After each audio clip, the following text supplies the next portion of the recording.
Boom! And we're live. What's up, guys? Thank you so much for tuning in. I always start off by saying thank you. So thank you. The numbers have been terrific. You guys obviously loved the Rob Parker interview. So thank you, guys. That was a great episode. I absolutely love that one. So it's NBA free agency, right? That's when everybody's freaking out. That's when NBA Twitter is in its full prime mode. It's NBA Twitter. There's nothing like it. And that's what makes the sport so unique. And that's truly what makes the sport different from any other. Now, is it the NFL where it's the number one TV show on multiple networks? No. But this is what separates it. The NFL is not a drama show like the NBA, and this is one thing that they truly thrive in. It's their brand, it's their business model, and it's what makes them unique. Everybody's wondering, where is Kawhi going? Where is Kevin Durant going? Where's Kemba Walker going? Where's Kyrie Irving going? And it's interesting. It's intriguing. You want to know. You want to keep up on the Twitter and the rumors and the sources, and everybody's got sources these days. So it's awesome. And happy 4th of July. I'm recording this on the 3rd. So if you're listening today, happy early 4th of July. If you're listening to it on 4th of July, happy 4th of July. Thank you to anyone that served, is currently serving. Absolutely love the United States of America. So I had to wear the red, white, and blue. There's a little white, there's a little blue, there's a little red. Sorry for my podcast listeners. If you're listening, you can check it out on YouTube to see the red, white, and blue Max Van Auken. But I just happy 4th of July. Thank you guys. And let's dive right into it, the NBA free agency. So the biggest takeaway right now, as of right now when I'm recording this, is where's Kawhi Leonard going? I feel like he's just stolen the show. And Kevin Durant to the Brooklyn Nets. Now, of course, we have Kemba Walker going to the Boston Celtics, Whiteside going to the Heat, Whiteside going to the Trailblazers, traded. Jimmy Butler goes to the Miami Heat. Houston Rockets don't acquire anyone. The Utah Jazz have a lot of good pickups. I really like a lot of their pickups. Golden State Warriors trade for D'Angelo Russell. The Pelicans get J.J. Redick. Now that's going under the radar. The Mavs get Seth Curry. So there's so much to talk about. But I want to start off with the biggest takes. Anybody, no matter if you watch the sport every single day, you listen to 1,000 podcasts, whether you don't even watch the sport, you just heard it, anybody can say that Kevin Durant's a Brooklyn Net. That's a fact. You can't argue that. What you can argue is why he chose it and what will come of it. If I'm a manager of his, I think it's a poor decision. Me personally. You're taking less money.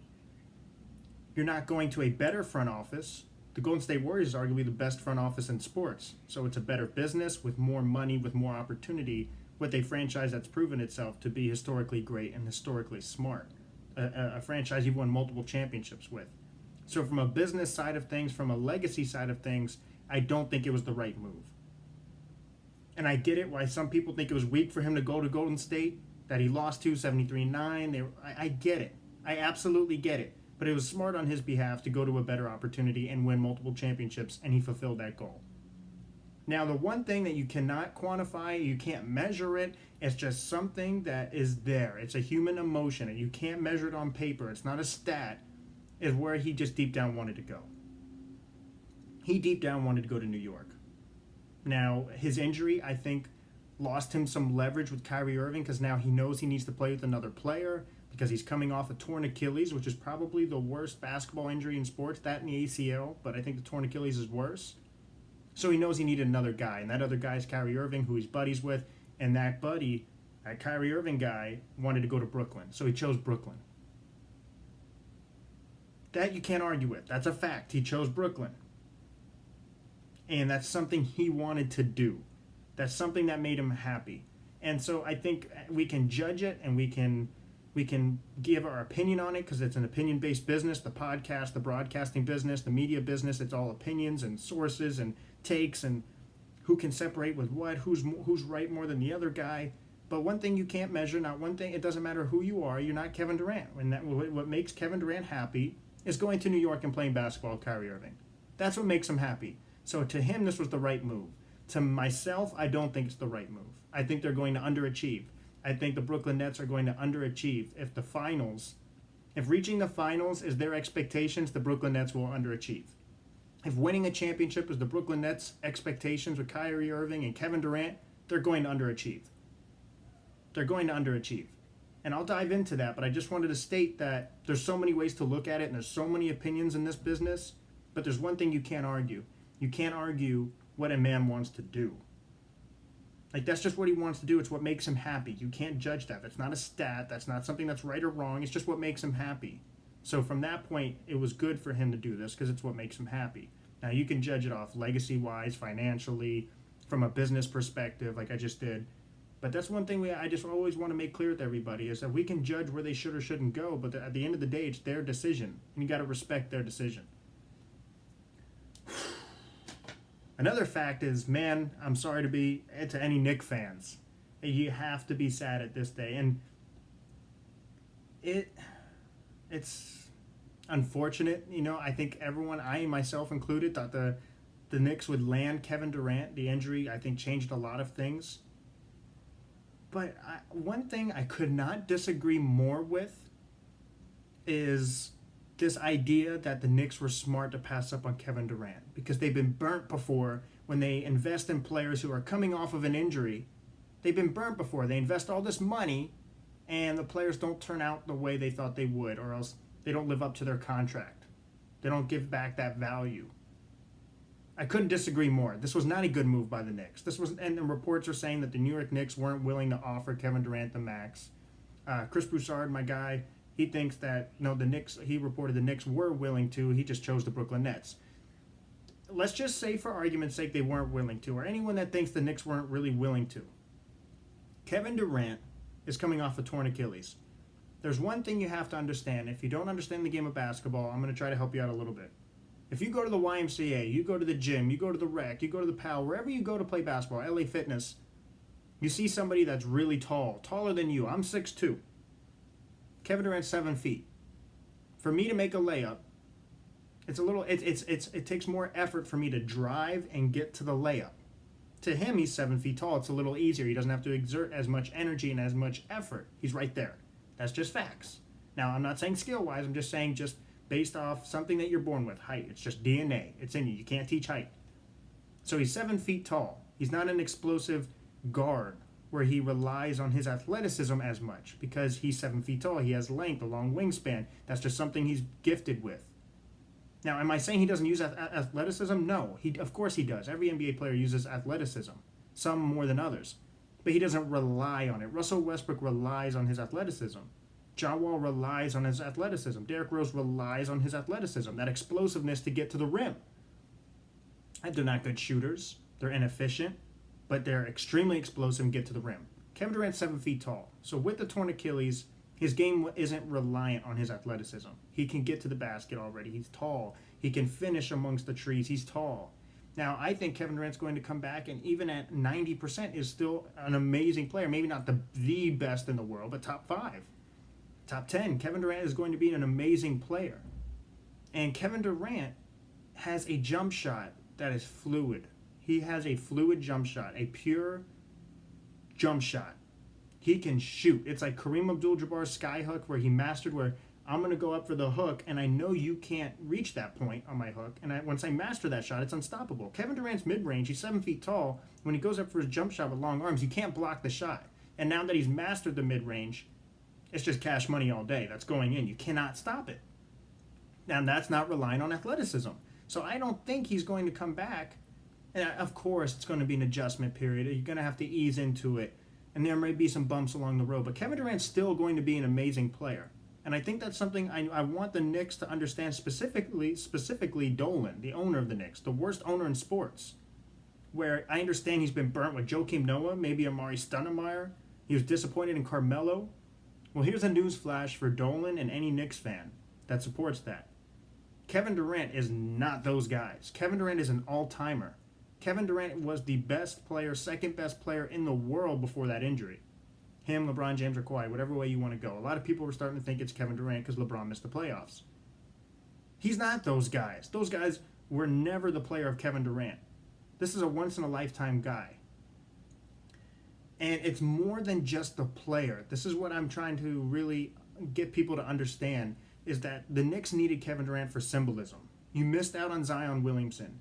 You missed out on Kyrie Irving. You didn't get to trade for Anthony Davis. So Kyrie Irving was your safety valve. He was your safety net where, okay, we got him. We got one guy. Let's just start this new direction, this new momentum. So it's symbolism. Whether he's 85% of the player he once was, 80%, 95%, it's symbolism that if somebody wants to come play in the Garden. And the fact that the Knicks didn't get them is a blow. I don't care however you want to word it. It is a huge shot to the fan base, to the Knicks. It's a huge disappointment. It's a huge shock. And it's unfortunate for them, but it's the honest truth. They needed Kevin Durant to symbolize a new era in this crazy Knicks organization, because this Knicks organization is dysfunctional and they're not on the same page. They're not on the same page. This was their opportunity to get somebody that was projected to go to the Knicks for a long time. It was the best kept secret, or worst kept secret, whatever the slogan is. They needed Kevin Durant. Forget about what he's even doing on the court. At some point, it's symbolism to the fan base. We can get somebody. It's symbolism to other players. And I think he would have worked out. And that's you need to take that risk. You have to take that risk if you want to be successful. You have to take those risks. You have to. Look what the Toronto Raptors did. Masai Ujiri, the general manager for the Toronto Raptors, took a risk on trading their best player in DeMar DeRozan and acquired Kawhi Leonard off an injury. What happened? What happened? They won a championship. You have to take risks, especially a high risk, high reward. You have to. Because now you don't take the risk and you have no type of reward. What is it, Julius Randle? Is that your reward? Julius Randle and Taj Gibson, good role players. But you were selling the city on Kevin Durant. You were selling the city on Zion Williamson. You were selling the city if we don't get Kyrie, if we don't trade for Anthony Davis, if we don't get Kevin Durant, if we don't get Zion, we're definitely going to get Kemba Walker. And now you don't end up with any of them. Now you are hopeless. I think RJ Barrett's going to underachieve. And the Brooklyn Nets, who was the second team in New York, everyone knows it's the New York Knicks, then the Brooklyn Nets. Now they're the more interesting team. So the Knicks lost on this NBA free agency. The Knicks lost. I don't care how anyone wants to spin it. They may try to be different. No, the Knicks lost. Am I saying that there's no future? No, of course they can. Hey, okay, let's bounce back. I think Dolan needs to leave. Once you get Dolan out of there, start that positive momentum, interact with the players, get a good reputation, show that you care, show that you're invested in basketball. And I think they can. I'm not saying it's the end of the world, but this is a loss and there's no way to go around it. This is a loss. And I want to talk about the Brooklyn Nets because they got Kevin Durant, who I said is going to be out for the season, right? They have Kyrie Irving and they have DeAndre Jordan. They all took less money to play together. And I think this just has disaster written all over it. As much as I just bashed the Knicks, I'm about to get in on the Nets. Kyrie Irving, pre-LeBron, was not a good leader. LeBron came, he won a championship. He goes to Boston. He wants to show he can win it by himself. He wants to be the man. And what happened? Locker room issues. He didn't speak to teammate for months. Extremely talented, best ball handler in the league. Not denying his talent, but he's not a good leader. So now you have Kevin Durant, who's not going to play for a season, and your number one guy on the court is Kyrie Irving, who just showed how they always say, you look at your past to know what the future, look at the past and you can kind of learn. Kyrie Irving is not a good leader. Yeah, this is where he wants to be, but Kevin Durant and Kyrie Irving aren't good with the media, have rabbit ears, and hear everything, hear all the criticism. New York media is a different animal. I don't think it works, and I like DeAndre Jordan, but they already had a nice young center who's good defensively, who's long and lanky. DeAndre Jordan, I think, is just older, and I think it helped recruit Kevin Durant. And again, the Brooklyn Nets took a risk, and if I were the Nets, I would have taken this risk. I would have taken this risk because it's good for business. It's interesting. I'm just saying, from a basketball point of view now, this team will underachieve. The Brooklyn Nets will underachieve if they believe they're going to win a championship, because I don't think they will. Kevin Durant will be coming back after a year of not playing, and he'll be another year older. I think 31, 32. Still an amazing player, but probably not the best in the world. Kyrie Irving, who knows what happens within that year. I think they have a good supportive unit. I think the city is on an all-time high with the Brooklyn Nets, and I think they're interesting, but they're not going to win an NBA championship. They're not going to win it. And I feel like I'm just bashing New York teams today. The Knicks lost the NBA free agency, and the Brooklyn Nets won't win an NBA championship. But all that being said, if I was the Nets, I'd probably do the same thing just because who were you before? Who were you before? So that's my little rant about the New York teams. I know you guys have a ton of questions. I'll get to it. But I want to shift gears to the Golden State Warriors. That's the other team that stood out to me. I know all you guys are worrying about Kawhi Leonard and the Lakers, Raptors, or Clippers. That's going to be a separate episode. There's just so much to talk about with that, whether it's good for the league, which it is, if he goes to the Lakers. What does it mean for his legacy? Why did he choose this team? So I think he'll make his decision probably tonight or tomorrow. Chris Carter, who's been on it from Fox Sports 1, NFL Hall of Famer, he's the realest reporter when it comes to Kawhi Leonard. He truly has it in with that camp. And he says, don't expect this decision anytime soon. So I didn't want to wait any longer for this podcast. I already tried to wait as long as possible so I can gather all the information before I talked about it. But I had to do one just about everything else. And then the separate one will really be able to dive in depth with Kawhi Leonard. I do believe he'll still be a Laker. And I think it's that or Toronto. I don't think it'll be the Clippers. As much as they say all three teams are in play, I think it's the Lakers or Toronto. But I still will lean Lakers. So the Golden State Warriors, they acquired D'Angelo Russell, the all-star young scorer, right, from the Brooklyn Nets. And Kevin Durant left. Klay Thompson just went under a successful surgery. He'll come back, I think, from 5 to 7 months, so probably towards the end of the season. They also got Willie Collins signed. So this is why the Golden State Warriors won NBA free agency. This is why they came away as a victor instead of a loss. Instead of someone who just settles, someone who just accepts defeat. Kevin Durant left, injuries. No, they're aggressive. And what the Golden State Warriors proved to me that this dynasty, I don't think it's a dynasty anymore, but this team wasn't just an accumulation of talent. This team is just a smart run team, and that's why they're so successful. The Golden State Warriors were successful because of how they run things. They're aggressive. They take risks. They understand their identity. They understand what they're good at and what they're not at.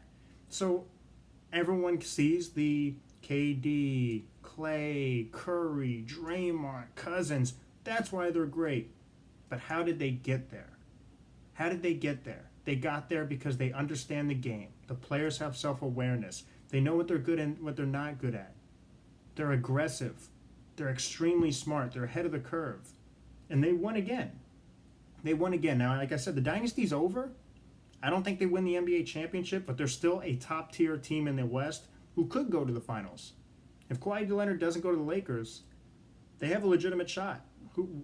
Curry, Russell, Klay back, Draymond. I like it. I really like it. And I think D'Angelo Russell allows Steph Curry's my early MVP pick for next season. D'Angelo Russell allows Steph Curry to relax a bit. And now every time Steph Curry goes down, he's not going to get double-teamed in the corner. He has another elite scorer.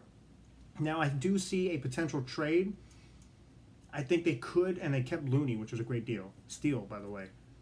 I think they could trade like a Russell for an Al Horford for the 76ers, and I'll get into that before I get to the questions. I think they could use some veteran big who's good, 2019 center. He can shoot. He can move his feet out on the three-point line. Because I think once Klay gets back, I think it could work, but they may need more of a interior presence offensively, and that's what Horford would provide, as well as defense, of course. But adding Russell allows Curry to relax a bit more and play more fluid and really be Steph. Because without Klay, he was just the only scoring option on the perimeter. Russell allows him to kind of relax and take a breath. I think they're not that good defensively on the wing because Steph Curry's not the best defender on the perimeter, and neither is D'Angelo Russell. But considering their circumstances with Kevin Durant leaving, the Golden State Warriors did the best they possibly could have done with the situation they were in. And that's just why they are the Golden State Warriors. That's why they have been so successful. And that's one thing I always try to tell people. Excuse me. This success didn't come from just talent getting there. They drafted these guys. They traded for these guys. They're smart. And this is why they did it again. They're smart. They made the best of the situation. They could not have done any better. I mean, of course, keeping Kevin Durant would have been nice, but I think that was out of their control. He was leaving either way. Got another sleeper for you guys. So I want to go to the East. We have the 76ers. They acquired Al Horford, and they lost J.J. Redick. J.J. Redick went to the Pelicans, which I think is a great fit. One of the best veteran shooters on the market. And the Pelicans, like I said, I think they could sneak into the playoffs. I predicted the trade to go down with L.A., and I said they would acquire veteran shooters, and that was the best one they could get. So David Griffin for the Pelicans, the GM, is just a genius. What he's done with that roster and how he's been able to flip it around is remarkable. But for the 76ers, they did acquire Al Horford, lost Jimmy Butler, and traded Redick. I don't get it. I don't get it. And I'm not trying to be a Debbie Downer this episode, but I think I'm putting a break to all the hype. And it's 2019. It's going to the 2020 NBA season. And one thing everyone knows is you need spacing and you need shooting. That's a fact. You need spacing, you need shooting. And I think the 76ers saw the success the Raptors had against the Warriors, and I would rebuttal with this. For one, the Warriors were injured. If they were healthy, they would have won. I love Kawhi, but they would have won. Two, they had size. Marc Gasol, Serge Ibaka, that's true. But they also had shooting. They had shooting. This 76ers team lacks shooting, and now they have two centers that are going to start, Al Horford and Joel Embiid. Now, Ibaka can play the 5, but he's a legitimate 4. Al Horford's a center. He's a center. Even when he's on the Atlanta Hawks, Paul Millsap played the 4. Boston, Al Horford's the center. I don't think that works. I think they'll be extremely good defensively, and they should be. I think they match up well with Milwaukee. I think Giannis can't shoot, so he drives. Having Joel Embiid and Al Horford in the paint eliminates that threat. That eliminates that threat. So I absolutely love them defensively. I just don't think it's a successful move offensively, and I do think they would make that trade with D'Angelo Russell because both teams need exactly what each other has. A perimeter scorer for the 76ers would be D'Angelo Russell. An interior presence offensively and defensively would be the Golden State Warriors. I like Cauley-Stein, I like Looney, but he's not Al Horford. None of them are Al Horford. So I think the 76ers take a step back, and I think the Boston Celtics actually elevate. And this is where I'm reaching, I guess, to some people would say on Twitter, but I don't think it's reaching at all. The Boston Celtics lost Kyrie Irving, and they acquired Kemba Walker and Enes Kanter.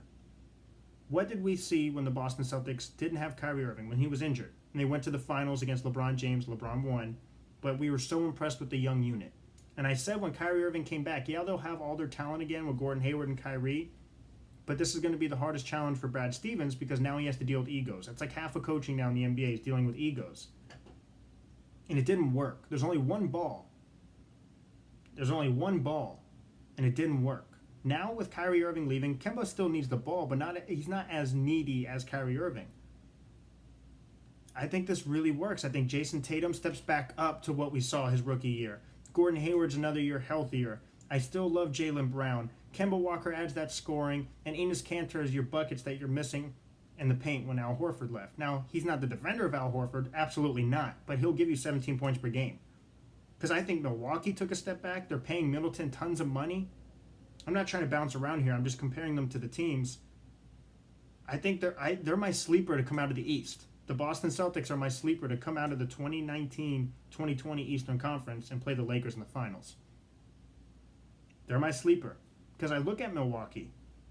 Okay, Giannis is great, but I still don't think he becomes an elite shooter in one season. It's a process. I think he'll be better, but not an elite shooter. And they paid Middleton a ton of money, so it kind of handicaps him a bit. And I know you need to. Milwaukee's not a free agent destination, so you try to keep the talent that you have. You need him to help Giannis. They lost Brogdon. The Pacers got Brogdon. Miocic is not even in the NBA anymore. He was your stretch-the-floor power forward. I think the Milwaukee takes a slight step back. I think the Philadelphia 76ers take a slight step back. Although they match up well with Milwaukee, they take a slight step back. I don't think the Nets make a threat without Kevin Durant, so I don't see them being a threat. And I think if Kawhi Leonard goes to the Lakers, the Toronto Raptors are vulnerable. So the Boston Celtics are my sleeper. They're my sleeper. Another great team that had a great NBA free agency was the Utah Jazz. They're my sleeper right now. The Bogdanovic, just another veteran shooter with Donovan Mitchell and Rudy Gobert and Mike Conley. That Utah Jazz team is deep. The Mavs getting Seth Curry. And my last thing before I start answering your guys' question is the Houston Rockets, right? Now, like I said, Kawhi Leonard I'll address next episode. I think it's a big decision. I think the Lakers just make sense. for his brand, for money, for championships, and just where he wants to be, where he grew up. I think it makes sense. The Rockets feel like the Seattle Seahawks, and I told Rob Parker this. All these teams that I'm talking to you about, even if I'm a little critical of them, are making moves. They feel positive. They believe in what they're doing, whether I do or not. They believe in it. The Rockets feel like old news. They just feel like the Seattle Seahawks who never got over losing the Super Bowl, that Super Bowl hangover.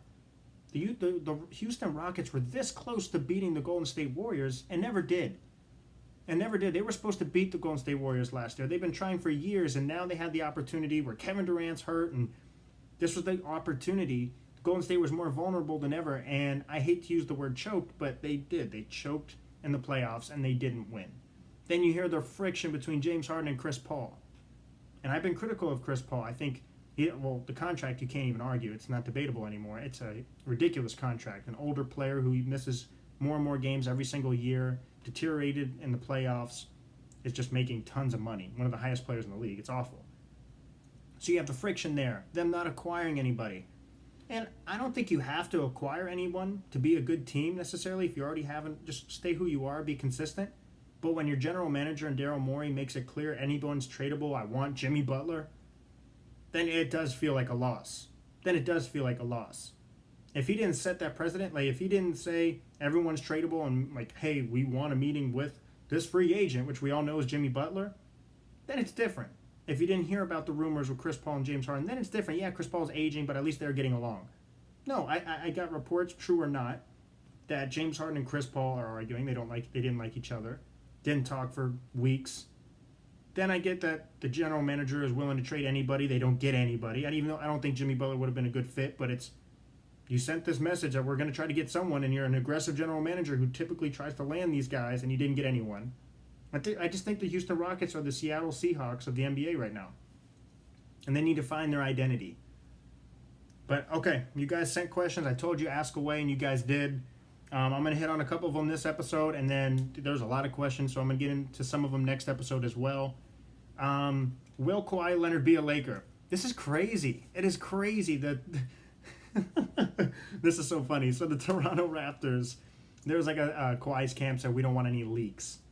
And I see him going back to Toronto, and they have like coverage of him coming off the plane, and they have like, everyone was saying it, like it reminded them of like, he's driving in this car, and like it was weird. It was like O.J. Simpson when he had that chase in the Bronco, and like you had the helicopter coverage.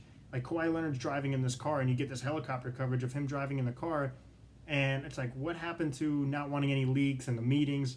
It was just interesting. It reminds me of how special the NBA is with NBA free agency and how much this means to the league. I think Kawhi Leonard will be a Laker. And I know every minute I go on Twitter every time, and it's a different narrative every time I flip up. It's the Lakers, Chris Broussard, and Colin Cowherd, and Jason McIntyre, and all these guys think he probably will be a Laker because he's taking these meetings individually with the Lakers. But then you get Jalen Rose, who thinks it's 99% Toronto, and I think the Clippers are out of it, but then Chris Carter, who I said has been plugged in better than anybody, thinks that all three teams are still in it. He hasn't decided yet. So it's interesting. I think he's a Laker. How do you say no to Magic Johnson, LeBron James, Kobe Bryant, Anthony Davis, LA, money, opportunity, the team you grew up watching? You don't have to worry about load management because you have two other all-timers right next to you. You know the city will be yours once LeBron hands it off. I think he'll become a Laker. Okay, will Zion be Rookie of the Year? 100%. 100%. The Pelicans are making a huge turnaround. I love the guy's energy. Once-in-a-lifetime talent. I am a huge Zion guy. I think Ja Morant is the second best player in this draft. He'll be an all-star, but I think Zion's an all-timer. It'll be between Zion and Ja Morant, and I think Zion will get the nod for Rookie of the Year. Sleeper in the West. Ooh. I would go with the Utah Jazz. I think the Denver Nuggets are another sleeper. Of course, you think the Lakers, right? They just compared them to the 2008 Celtics from not making the playoffs to being the favorites to win the title and then winning the title. I think the Golden State Warriors are still the Golden State Warriors where people still know they're elite, and I know some people are sleeping on them, but it's not really a sleeper, even though I think they will shock people on how good they are.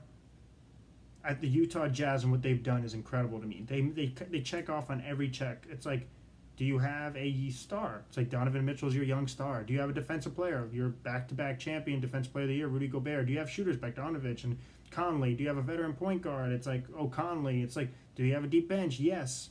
So I just think the Utah Jazz are a sleeper, and I do like the Denver Nuggets. I do like their depth. They're a year older, more experience. So I do like the Nuggets and the Jazz. The Mavericks are really good too. But my sleeper, if I had to pick between those three, is the Utah Jazz. Will Kemba thrive? Yes, Kemba will thrive. He is working with Brad Stevens, who makes point guards better. He did make a lot. Terry Rozier, Isaiah Thomas, Kyrie Irving's numbers were up. I think there will be an adjustment period. Kemba Walker is new city, new team. It's just like your first day in a class, first day in a new job. You just got to get to know how things work, your routine, the arena, the teammates, and once he gets that going, he will thrive. He will thrive. I think he embraced the city, and the city's embracing him. So I think that's a great situation for both parties. All right, this is going to be my last one for this episode. What's wrong with New York? Just straight up honesty right here. Dolan. Dolan is the worst owner in sports. He's what's wrong with New York. The New York Knicks, they have the worst owner. And like I said, anybody can give you another answer and say this and that and this and that, but they'd be lying to you. Dolan is the worst owner in sports.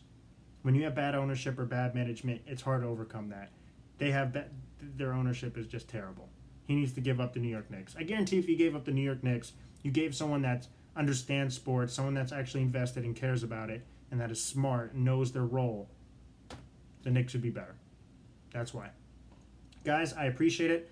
I got a lot more questions for the next episode. Keep asking away. Instagram, Twitter, Max Van Auken. I use Facebook rarely, but Twitter and Instagram where I'm really heavy on. Please download and subscribe. Please tell a friend. Give it a thumbs up. 5 stars. Check it out on YouTube, Max Van Auken. I always appreciate you guys. NBA free agency. The next episode is just all Kawhi Leonard and what it means, whether he's a Raptor, Clipper, or Laker, and more basketball. Some big UFC topics coming up. NFL soon. So I appreciate you guys. And peace.